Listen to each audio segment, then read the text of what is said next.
Hello, everyone. Welcome to School After Hours Podcast, the Spotlight Series, where we highlight the great things that are happening in after school programs and academic institutions.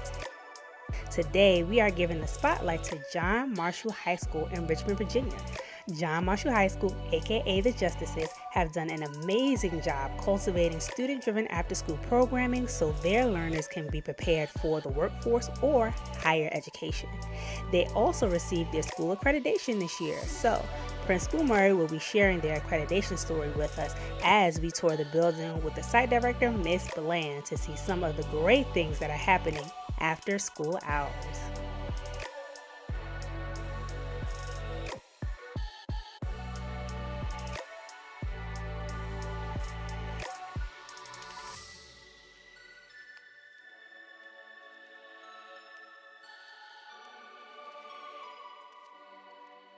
So thank you for being here with us for School After Hours, where we talk about all things related to our school time programming and education.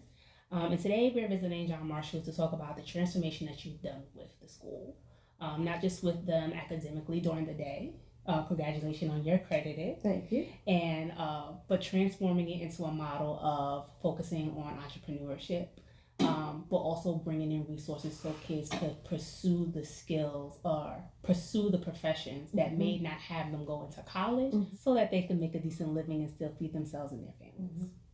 So give people a little bit of background about you for people that don't know. They're like, Principal Murray, who that? So go ahead and introduce yourself and give them a little bit about you, Principal Murray. Well, thank you for having me. I'm Monica Murray. I am the proud principal of John Marshall High School here in Richmond, Virginia, where we exceed expectations with excellence every single day. I've been in education now for 27 years. I've been a teacher, a teacher coach. I've also been an administrator as a AP, assistant principal, and now this is year 5 of my principalship here at John Marshall High School. Throughout my tenure, I have kind of done a little bit of everything. After school programming was important and was one of the things that drew me to being an educator, because I remember my experience in high school, and it didn't end when the bell rang.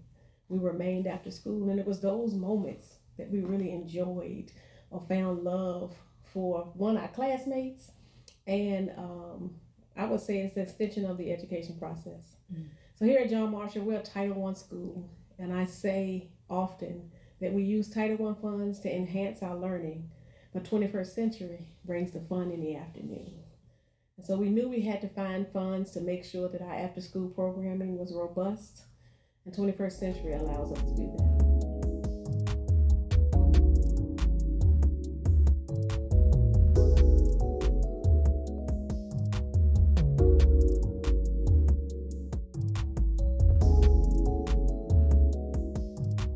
My name is Lynette Bland. I am the site coordinator for our after-school Justice Theme Week program. I have been the coordinator. This is going on year, was 2.5, because I got it half of the first year. And that's basically, I love what I do. I literally breathe, sleep, eat JSL. Awesome. So yeah. So, Ms. Bland, how did this whole process started with the after school program? Give us a little bit of a rundown of what we're going to see today. Okay, so what you're going to see, like now, you see them get their snacks and break off into various activities. Then you're going to see some kids go to yearbook, some kids go to theater, some kids go to band. You're going to see the football team go to football. You're going to see just some transaction throughout the building. You're going to see some tutoring. You're going to just see kids having fun after school or doing what they do after school. I believe in a safe space. I believe in kids being kids. And I also believe in guidance in them, some kind of guidance and structure. But I do believe in kids being kids and just having that safe space to do whatever they feel. And that's how, excuse me, we kind of moved into this year of our program. It's more entrepreneurship. Every year I ask the kids, what do you want to do? What is it that you want to do? The first year was, we want to do photography. So we did this whole big photography movement, went to TikTok, and it took off. I mean, it took off so well that everything that we do now is social media is just about, I can show you a clip where the mayor's wife came in, challenged, and did a high school musical. It was dope. It was so dope. But everything we now do is TikTok, social media, Instagram, Facebook. We communicate with parents that way, so it's definitely taken off like past what I expected. And so then kids came back and said, I don't want to. We always switch college. Kids go to college. Graduate from school, go to college. So I had a student say, I don't want to go to college. My mom is making me go to college. The whole spiel. So I was like, what is it that you want to do? Make money. What kind of money do you want to make? I don't know. What do you like to do? I don't know. And so, like I say, I breathe, sleep, eat JSL. So I always believe in a side hustle. I believe in having multiple streams of income. Your God-given creativity can open the door for something. So I pitched to my principal. I said, hey, what if we go into more like entrepreneurship things? She was like, what do you mean? I crochet on the side, I make shirts. I make my money on the side. Right. What if I show kids how to do this? Okay, cool. That'll work. I got in contact with a barber. He comes in on Mondays. So he's showing them how to cut hair. And then they're going to work towards licensing. But, I mean, sometimes you can't get to your barber. You need a quick cut. Right. You got a homeboy that can cut hair. Right. And so... Oh, remember those college days. Listen. Listen. Somebody in the dorm. I need you to hook me up. Right. Not gonna go. And so it's just things like that. We have an entrepreneurship class that are actually teaching them what an LLC is and how to get your LLC and how to brand yourself. And that's just us taking the things that we know, the knowledge that we know, and just passing it down on how to have generational wealth. And it's so crazy because I just learned with my LLC, I can hire my children as employees. That's a tax write-off. I'm like, whoa, I have 3 kids. Somebody could have told me this years ago. Could have saved me some money. So these are things that we're trying to teach them so they'll understand later in life. Brand yourself so you don't have to use your social, you're using your business to live off. So that's the spin that we went into this year. Awesome. I'm so excited to see and hear more, Ms. Bland. Yes. Thank you.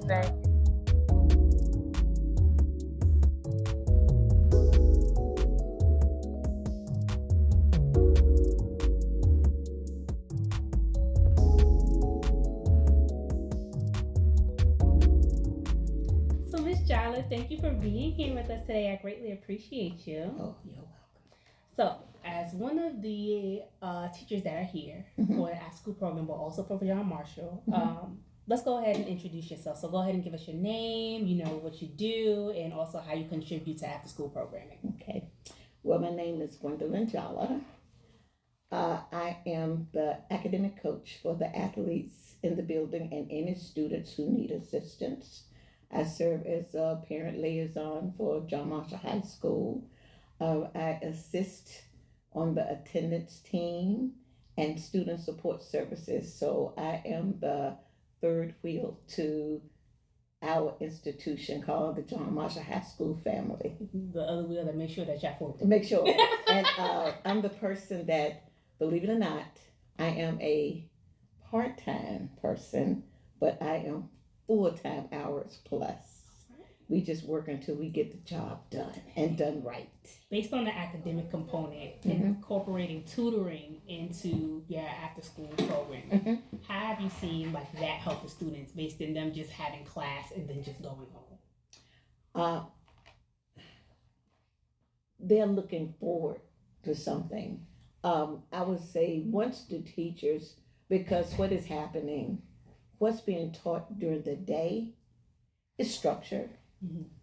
But when you can unstructure something and develop your own method to get to the students, because our theme is we meet our children where they are.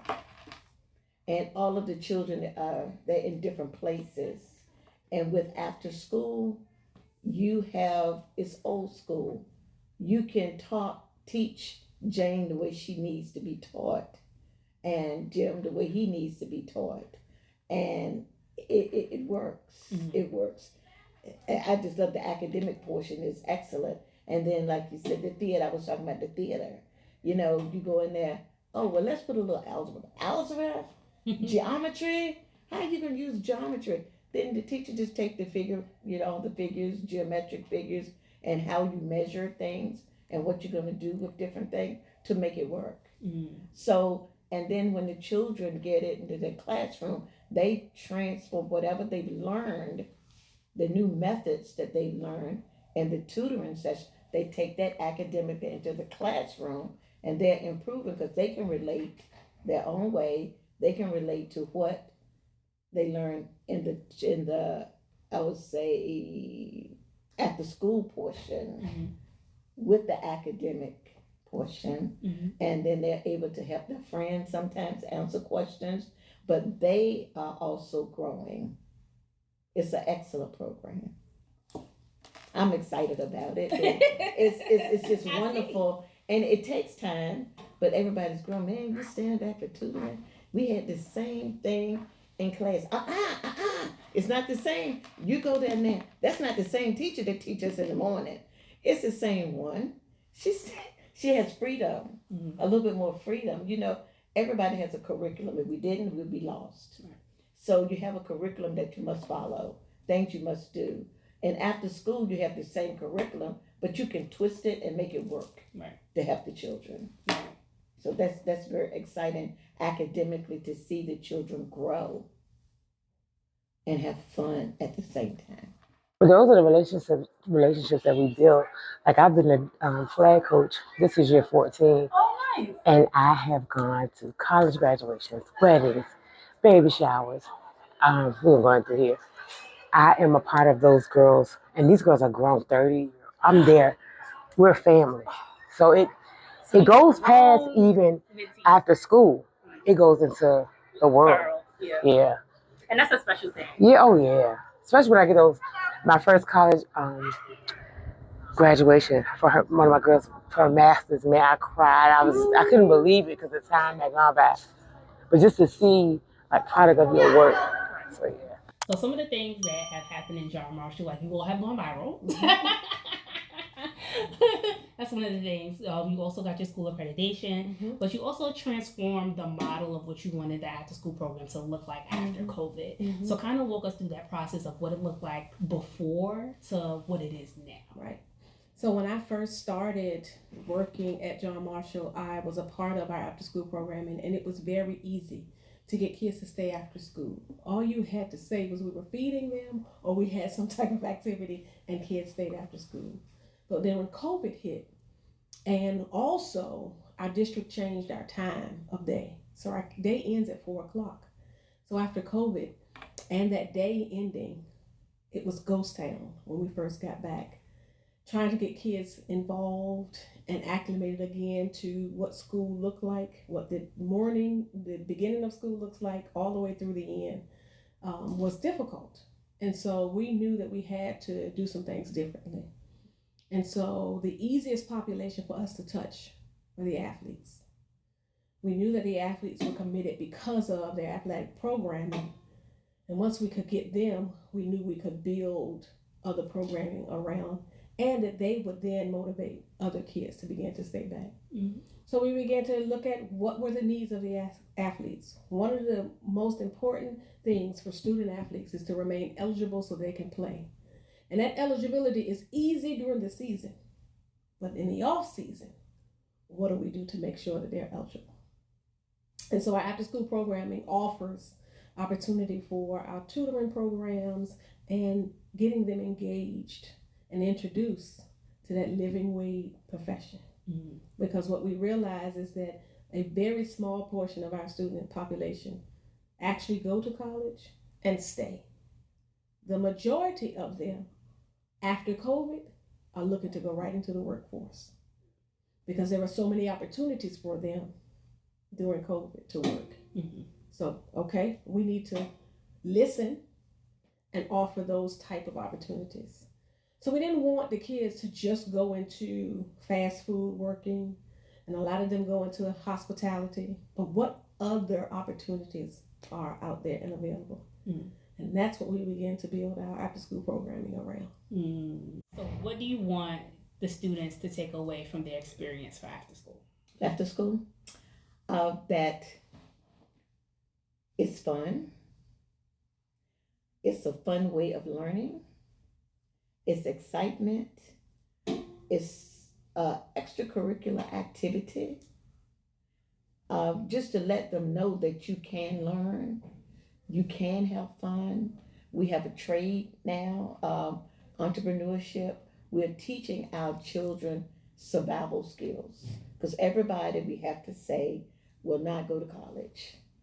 But there are other trades. If you find out they're not going to know what to do, man, you go. There are things that you can do after school. You can learn how. We have a barber coming in.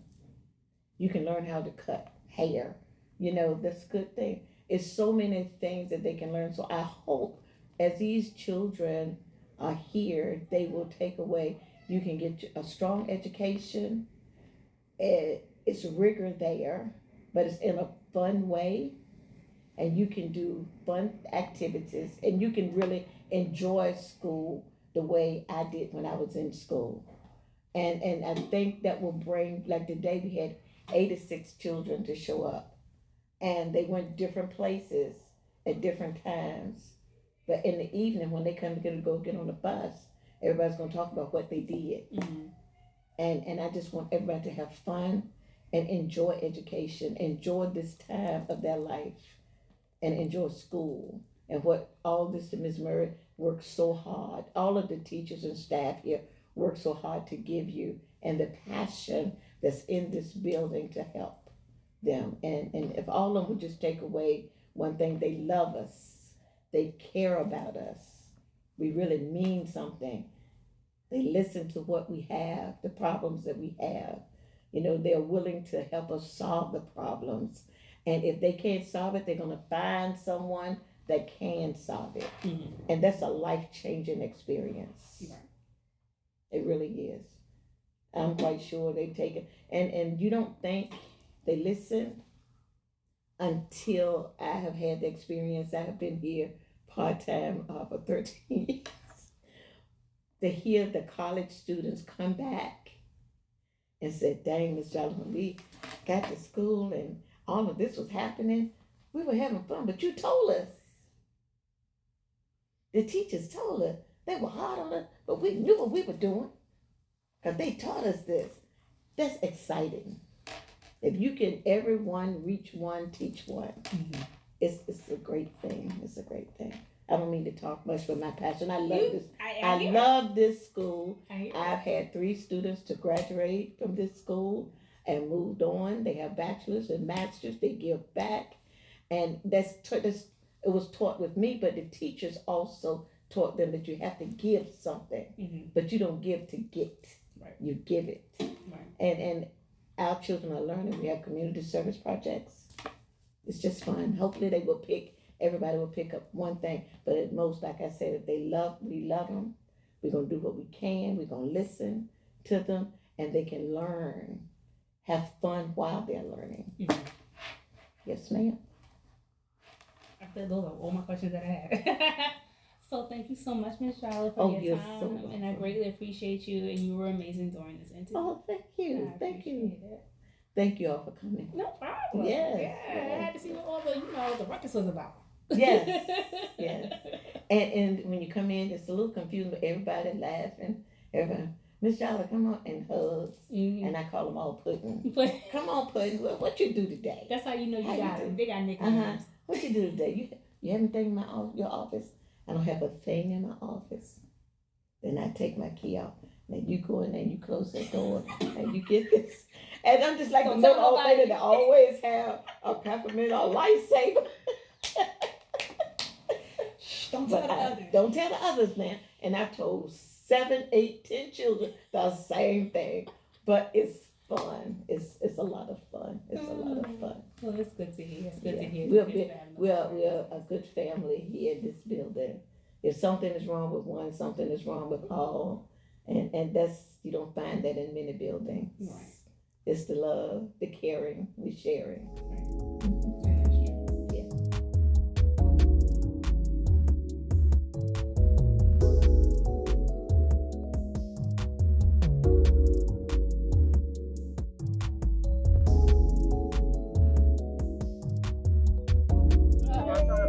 Okay, and so what I do here is pretty much I focus on the football team. And so, of course, in order for them to be student athletes, both parts have to work together.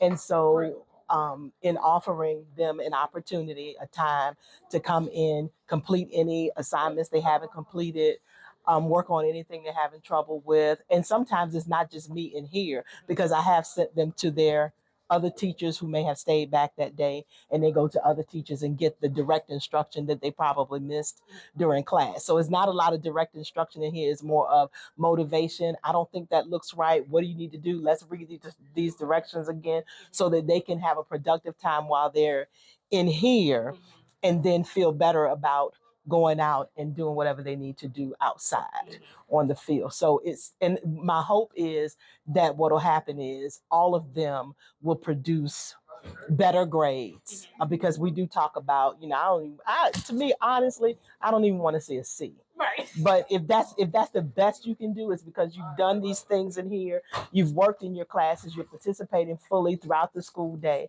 and I'm here during the day. So I see them in different classes. I see them in the hallways.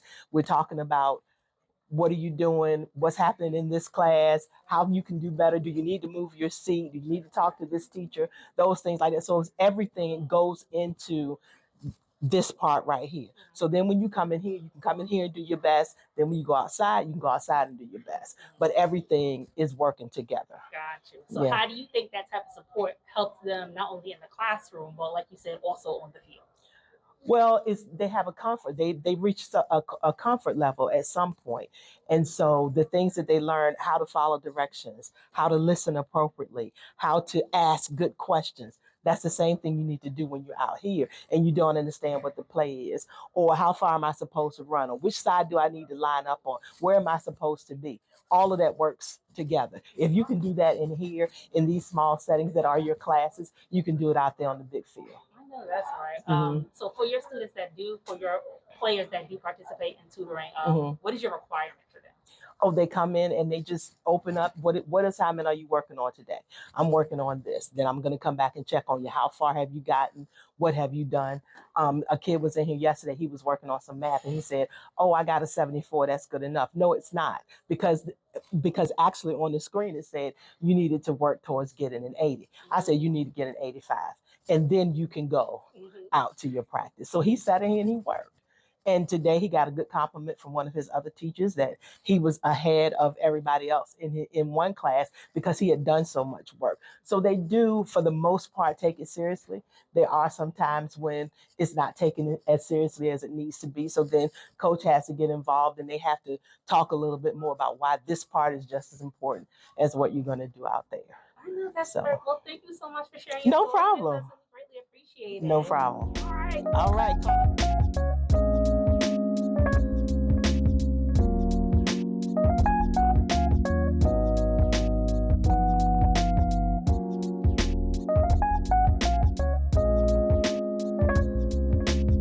And so what I do at the beginning of the year, I open it up to all the staff.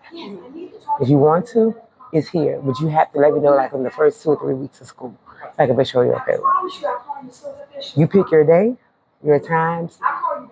If you tutor every day, I'm cool. Like because I can't tell you what works for you or what works for your kids.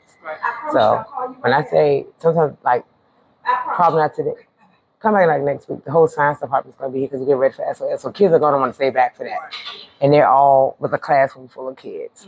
So I always open it up to staff to come in and help, even if they have a creative idea. One of my staff members, we got garden beds and dirt. He was like, "We can start gardening." But whatever your passion is, whatever you can help spill over to these kids, that's what I ask for. Right. So if yours is tutoring and you want to do that, you're more than welcome. If yours is just letting them sit there and paint and talk about life, hey, do that. From the day.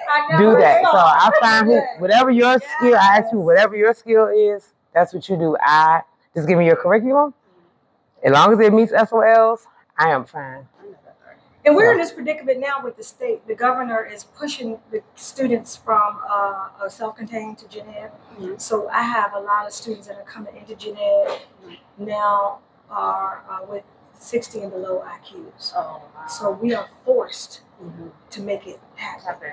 Happen. So when we walk on water every day, it's real. Mhm. And I'm like, when I say walk on water, it's literally making sure that the change is coming, not because of the aptitude, but because of the attitude. Right. You just do the best you can. But we got to see you do something. And then we can go along and do the rest. But every effort we take, it's like you do your part, we're going to do ours. But you got to meet us 50-50. Right. You got to meet us halfway. Right. So coming is half the battle. Mhm. So I should have at least 4 ID, and when I say ID, intellectually disabled students, every afternoon, because this gen ed curriculum is not a choice. It's a force. They have to be pushed because it's the real world. My name is Sherry Young Jones, and I am an English tutor after school program with Miss Bland and my colleagues. And I have students that come in from various ranges of disabilities, from gifted all the way to ID, intellectually disabled. And I commit myself to at least 3 days a week. Some days 2, but I try to do at least 3 days a week to meet their needs and their challenges in the general education curriculum. So as I was saying, as a veteran, I don't have a problem with working with all disabilities, but again, the government today is forcing us to have these students be pushed in. So the carpet is pulled from under them, but they have our support. But it can't be done in 90 minutes. Right. And so, and like I told them, even though they're forced to go into gen ed, at the end of the day, they still have this support. This umbrella is still here. But you got to meet me halfway. Right. Because I can't do it all in 90 minutes. When I have 5 students in there, 5 or 6 that have just been pushed in by force. And we're talking about being on grade level work. On grade level. And so it's, walking on water, it's just something that we do because we have to make it happen. So if we make it 45% or we make it 55%, but I told them it's better than none. It's better than 0% because what you can't do is sit in the corner and color anymore. You're forced to do the gen ed curriculum because this is the real world. It's not self-contained world. Yeah. So we make it happen. Right. But I have to go the extra mile and say, hey, I'm here. But you got to meet me halfway. Right. I can't. Extra miles, but after school. Visible. Yeah, this is it. This is it. So I have See, that's 2 where kids.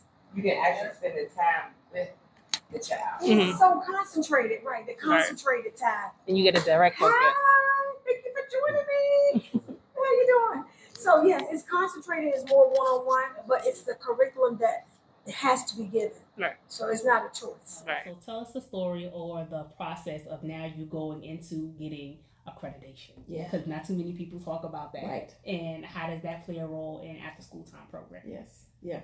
So, everybody's seeking that. I cannot say that we did this on our own. Our district supported us tremendously. They sat down with all of us and said, what is it what your need is?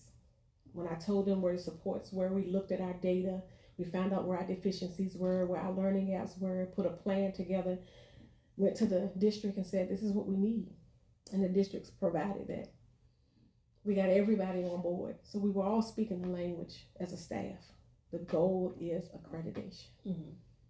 When we came, COVID hit, kind of put a slow down to that work. But we knew we needed a year after COVID to really acclimate ourselves back to normalcy. And then the year later, it was putting in that grind to make sure that everybody understands the importance, how we're going to get there, and that it's okay to ask for what you need. So introducing that to all of our students as well, because success gets more success. The more successful we are, the more excited the kids are, the more excited the parents. So again, pushing that story through social media. So last year, if you go back and you look at our tags, it was accreditation loading, accreditation loading, accreditation loading on everything that we were doing. Because we wanted the community behind us as well as the students to know that we have set a goal. When the kids came back the first day, we told them the story. Here is the goal that we're setting. This is what we did last year. This is our goal for this year. And every time we had meetings with students, we kept that goal in front of them. Because we wanted them to buy in and have some ownership. of the fact that the goal was that we were the first comprehensive high school in Richmond to be accredited again. So to accomplish that was just truly, truly amazing. And thinking about that now, not just that process, but being here, what comes to mind and what feelings do you have? Proud, grateful, but understanding that to keep it, the work is twice as hard. So now we're looking at what processes we have in place that worked. We're going to keep those, and what process do we need to improve on so that we keep it? Because now really is the hard work. Because you set the floor at the benchmark. Now we're trying to now push ourselves to go beyond that. Right. And how does after school help you with that goal?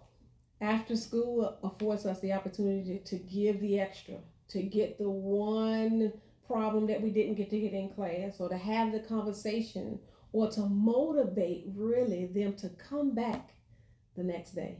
Because if I'm doing what I need to do in class, I have after school to look forward to. And we try to make after school look completely different than the 90-minute block of instruction. So infusing the instruction into the fun is really the way we do it. Here's the fun, and before you know it, we're reminding you that in biology class, y'all talked about cells today. Or in math class, you had functions that you had to express. Or in English, y'all were reading. So in theater, we're going through, and then we're acting out some of what you were reading. So they're getting it, but they're just getting it subliminally in the fun. Amazing, good stuff.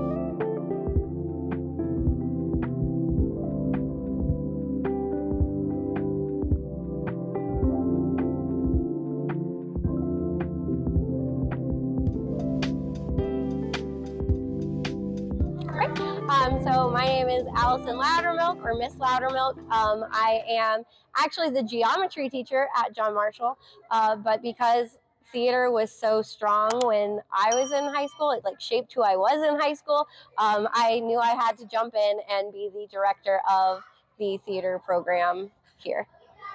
Awesome. So when you did theater, like what was the concept behind it? When I did it here? So we didn't have a theater class. We didn't have a theater program. There was nothing about theater at this school when I got hired here. And that just was crazy to me because I went to a school and that's immediately where I was, where I fit in. And so I had heard students be like, oh, well, why don't we have theater? And I'm like, I don't know, let's do it. So it was kind of made on a whim, and really they've made the whole program. I'm just here to do what they tell me. A lot of what we do is student ideas. They are so creative and inspirational in everything we do. I'll come up with a short little skit and they're like, hey, could we change this? And I'm like, absolutely. And they'll bring their ideas into it and make it so much better than I could ever have imagined.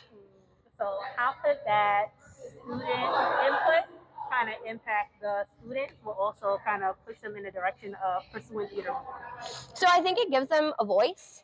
It lets them be heard because I will never say no to a suggestion. We'll at least try it. So they are able to feel confident about themselves, which I think helps outside of school in anywhere you are. So I think it gives them that leadership, that voice that every student craves. Everybody wants to have a voice, be heard, be seen. So I think that helps them come back because they know I'm never going to turn them down. I'm never going to say an idea is stupid. And they can really just have fun with it and be creative. And they know that this is a safe space, that they can just be silly. We're doing fake fighting right now. Like they're figuring out how to like have fake fight scenes.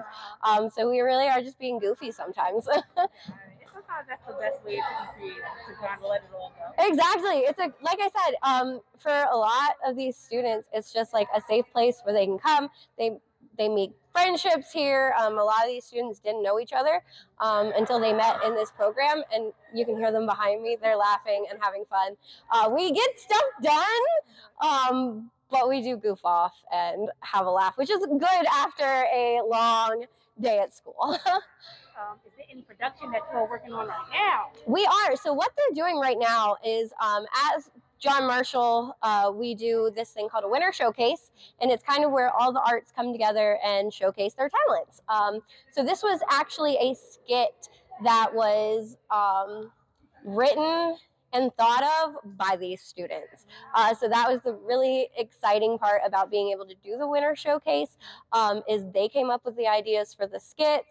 They came up with the scripts. I helped write them, just, give it a little structure, but this is 100% their idea, their creative baby, if you will.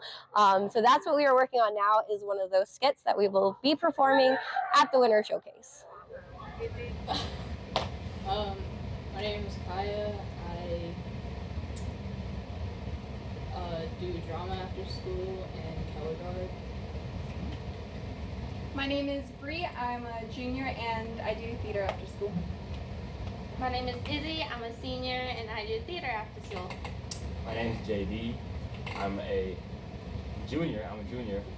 I forgot. I'm a junior. And, I just newly into drama now. This is my first day. I also do wrestling, Raiders, and color guard. She's a sophomore, for the record. Excuse me. So my question for you all is, what made you want to participate in after-school program at John Marshall? What was the thing that drew you in? There was like a lot of really good programs, but I loved the drama teacher a lot, and someone dragged me to practices. Same with color guard and Raider.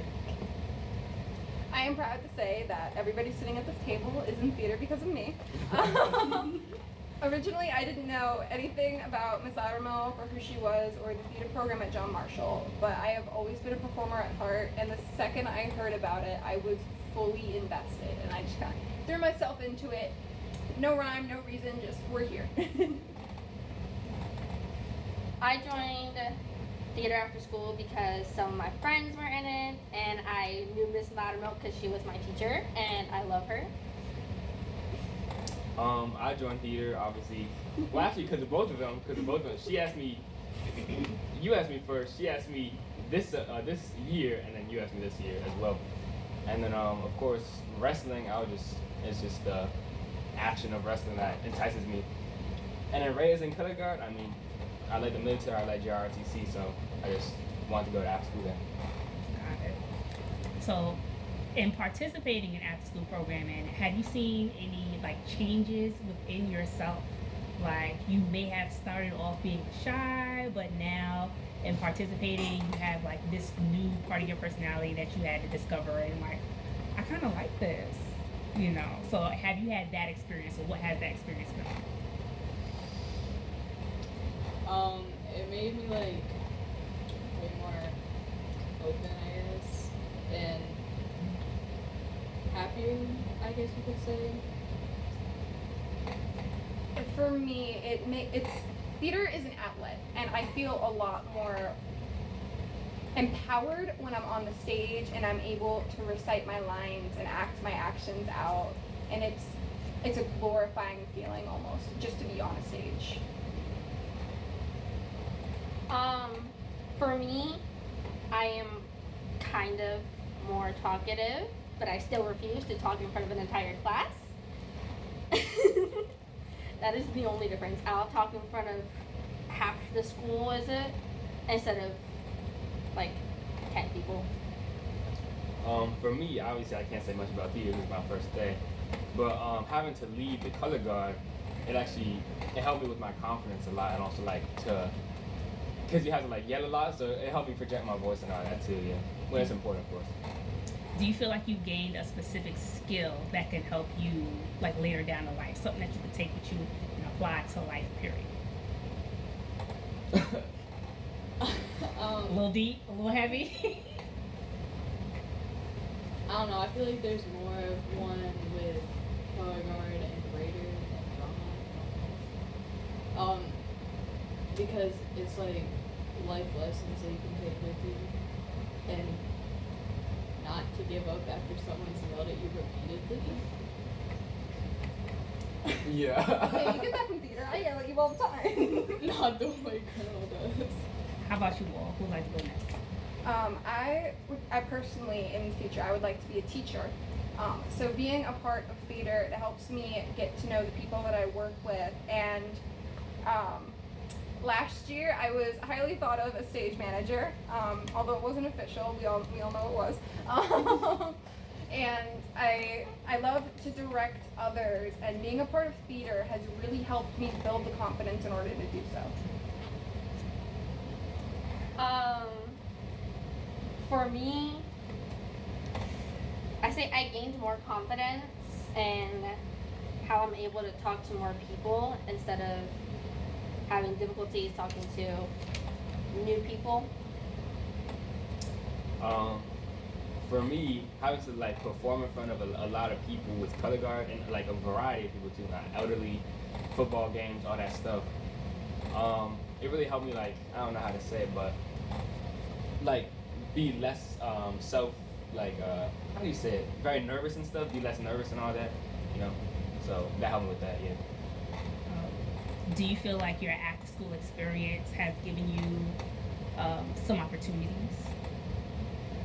Learning different things, meeting new people, having the experience of probably traveling and going to different places, anything like that? Yeah, Geography actually does a whole lot of stuff. There's a little recruitment video as well, probably, but Yeah, join.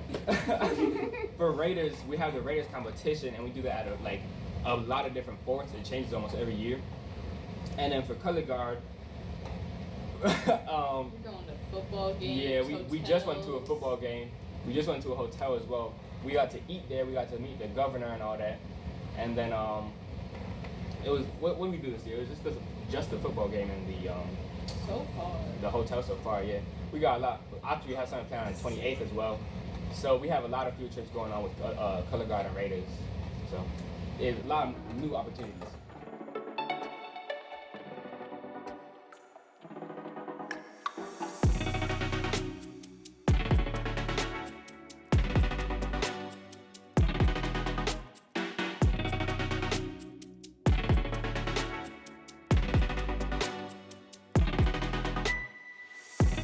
Dominique Reynolds. I'm the director of bands here at John Marshall High School, where we teach music theory.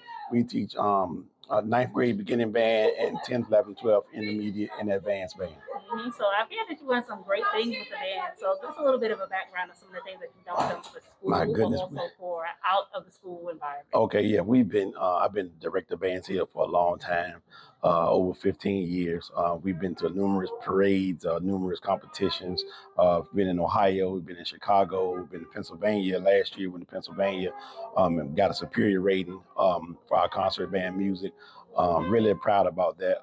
Where our kids come from, they don't get a lot of opportunities to go places. So myself, along with Ms. Bland, we kind of take them everywhere we can. And the administration is really, really behind us and taking them in and everywhere we can. And they're always supporting us. So we love what we do here. We love the music that we provide for us in our community, and we just gonna keep doing it. Awesome. So how do you feel that music has inspired some of the children that you teach? Oh, absolutely. Inspired them big time.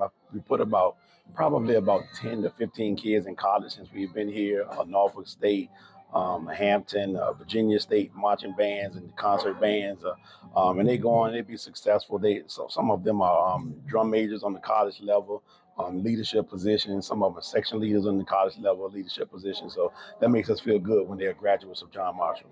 Awesome. My other question for you is, how do you see this kind of transforming the student behavior, attitude? What are some of the ways that you see it changing them as they participate? Oh my goodness, it's a whole process. So progress is a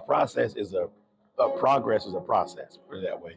And so what we tell them when we come in this classroom, you got to have discipline to be in the band, because we like I said, we take trips everywhere, and I can't be looking at everybody every time. So when my eyes are not on you, you need to think, okay, Mr. Reynolds, what would I be doing if Mr. Reynolds would be watching me right now, or Miss Bland would be watching me? Would I be acting this way? So, you have the discipline piece, and that's a big part of it. Also, we have the academic piece where we try to get our kids, make sure they get the best grades that they possibly can. It's a big deal. A lot of our kids suffer a little bit with math, but we kind of challenge them with counting in the band, do that, that type of thing. So we're on our way doing that. Last question for you. What do you want students to take away from being in the band as they graduate and go to like different universities and colleges? Oh my good opportunity. The opportunity of a lifetime. You got an opportunity to go and make your community, your parents, your school, your principal proud, your teachers proud. You got the opportunity to go and further your education. You got the opportunity to go and feed your family, to get a degree, and do things like that. So we want them to take opportunities as the biggest thing.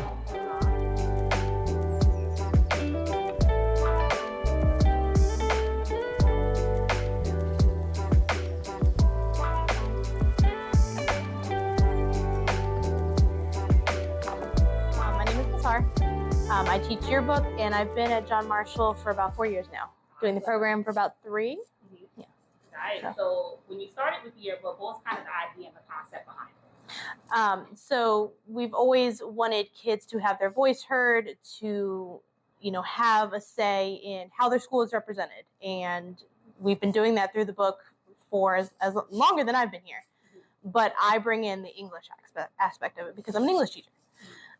So having them focus on the writing and making sure that they are able to express themselves is important to me. Right. So within expressing yourself, what kind of creative freedom do you give them? Every year they do a lot of their own topics, and then we definitely move into journalism by the end of the year. So right now, this class and years in the past have done academic articles where they, focus on things like banned books or topics about the school that they care about that, their voices often feel unheard. And then we have to, spin it to be the published article. But then they learn the real key skills of being able to be a journalist and ask the real questions by the end of the year and find out what they want to know in an appropriate way. So when it's all said and done, what do you hope that the students that do participate, what do you hope that they take away from your class? They produce a product they're proud of, that they had a word in every page and they designed it and they participated and they went to all the events and they felt like they were truly behind the camera, behind the keyboard, and made the whole thing, and they're proud of it. And they want their friends to have it, and they keep it for the rest of their lives. So is there a major work that they do by the end of the year, or is it just like monthly or weekly? Well, all the little parts will add up to a whole giant book. They work on the book through the website. They see it page by page, and then by the end of the year, they are holding the final project. I do. And this is from last year? Yep. So they write the very beginning. They came up with the justice behind a camera. If you give a justice a camera, like if you give a mouse a cookie, so you see the theme coming in. You see all the writing they did, all the pictures they took. This is all student work. Attendance was their focus on here, hobbies. These are the academic articles. And then you have the stats. Always good. This is what we do here. And then the kids put themselves in the book how they see fit. Every event that we do here at John Marshall, we make sure we try to capture. Poetry submissions from students that aren't in your book. That's dope. Field trips, And all the wonderful things. Oh, this is so cool. Try to capture every minute of the year, if we can. At the end of the year, have each person sign it. I remember doing things like that during high school. So I knew everybody signed my yearbook. So I graduated in 97. My yearbook still looks like that. Like So I don't that? want anybody. So does anybody hold a position on yearbook? Like someone does major editing, there's one person that's responsible for photography, or do you all just kind of group and do it together? We group and do it. You group and do it together? Yeah. We work together. We usually break up in groups and go do it. Okay. So is there a specific piece that you all are working on right now that kind of has your attention, that has a big buzz? We're talking about, I don't know exactly what it's called, but we're talking about things that happen in school, and each person writes about one thing that we pick. Okay. Like talk about bathrooms, electives, lunches, stuff like that.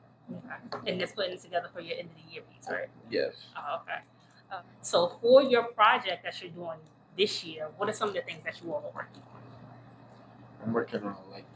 Electives, okay.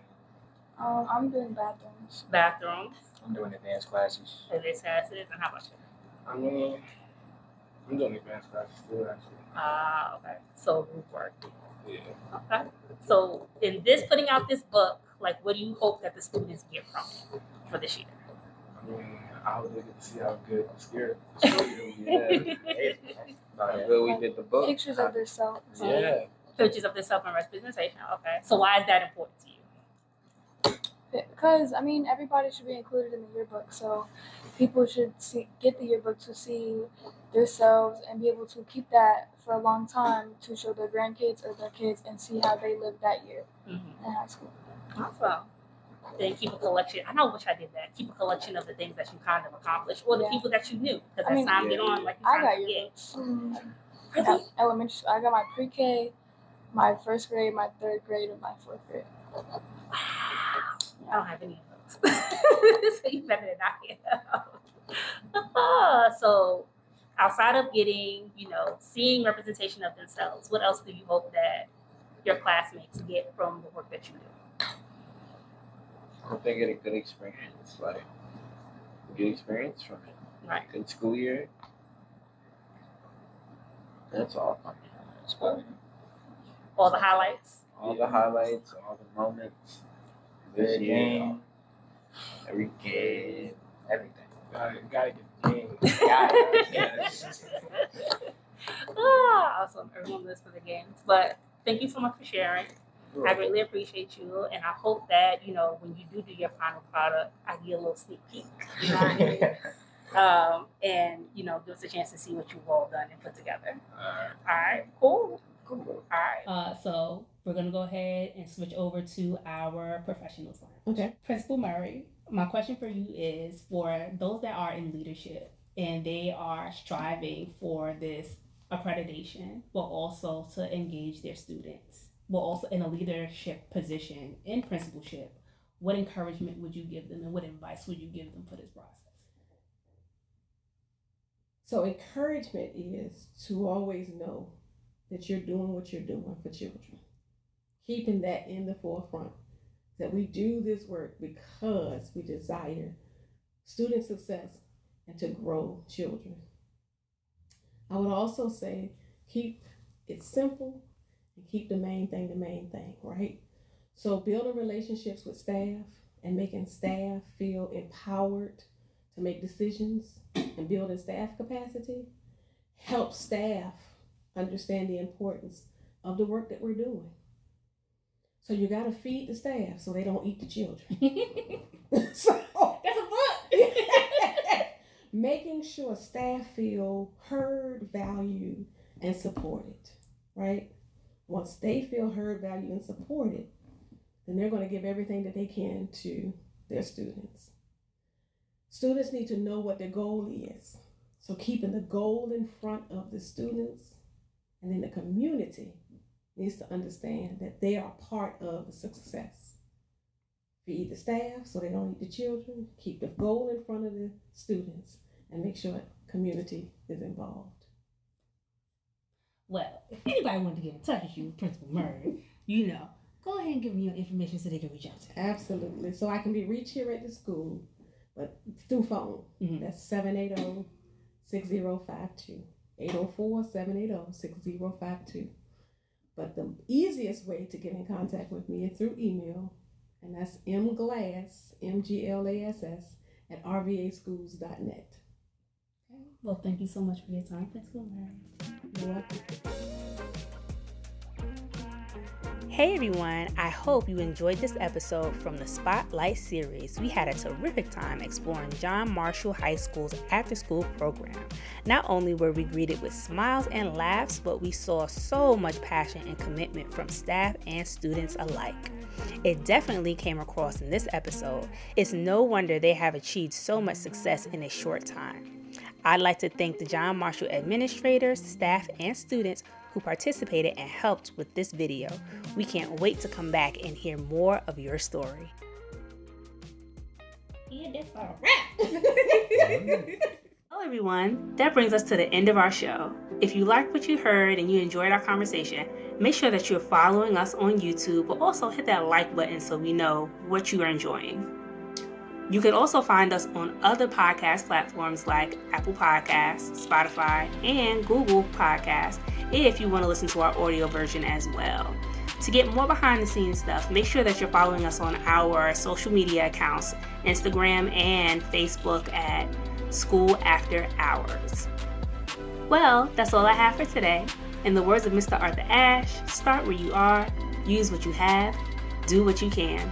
Until next time, y'all. Bye-bye.